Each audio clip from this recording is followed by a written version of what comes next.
झुकिएर त्यो बल कहीँ आएछ भने पनि त्यसलाई त्यही खुट्टामा पास गर्ने जिम्मा मेरो।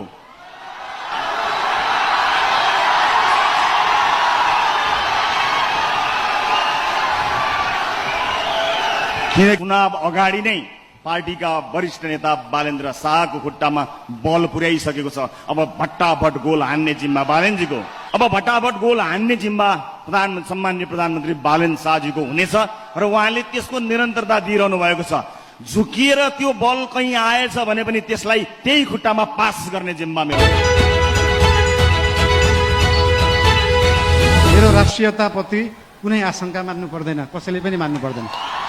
सीमाको विषयमा पनि चिन्ता लिनुभएको थियो। हामीले सीमाको विषयमा बोल्दाखेरि पक्कै पनि जुनसुकै देशसँग सीमाको विषय कुरा गर्दाखेरि उहाँहरूले पनि आफ्नो आपत्ति जनाउनुहुन्छ। आपत्ति जनाउनु भयो, मलाई अचम्म लाग्यो।